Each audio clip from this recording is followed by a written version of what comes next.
We are globetrotting through retirement on the Rick Steves Heart of Ireland tour, and today we're exploring County Kerry, taking a step back more than 1,000 years to the 7th century.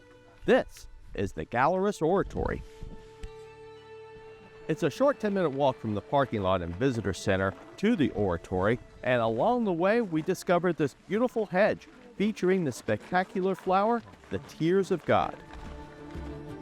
It's a fitting name for a flower to encounter on this walk, since this is believed to be the final stop on a pilgrimage on a spiritual journey centuries ago.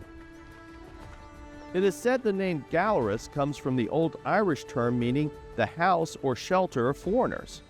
This early Christian church is impressive, with a shape that resembles that of a hull of an upturned boat. Mind your head swimming, guys, okay? You hit your head there, you won't be quite. Built from slanted dry stone without mortar and put together like a jigsaw puzzle. This is thought to be one of the first efforts to build stone churches in Ireland. Walking inside is like traveling through time to this sacred place, and once again, our local guide, Tim Collins, tells us more.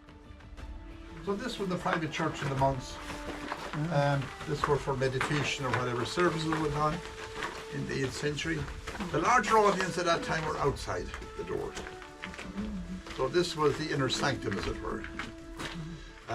There would have been an altar up near the window, some church furniture here for the monks. They reckon about it coming to 5 or 6. Now, built to dry stone, no mortar. You can see the way the stone is slotted in there. It's just natural stone out of the ground. As I said, it comes out of the ground, ready, fit for purpose. If you look at the side walls of the oratory there, from about head high, you'll notice that each layer begins to project in a centimetre or two of the preceding ones. And this technique is known as corbelling, C-O-R-B-E-L-L-I-N-G. This window has its own story. Legend has it that if a person can climb out of the window, it will result in the cleansing of his soul, although we don't recommend trying. Stepping back into Ireland's Christian history, and there's so much more to see on the Rick Steves Heart of Ireland tour as we continue globe-trotting through retirement.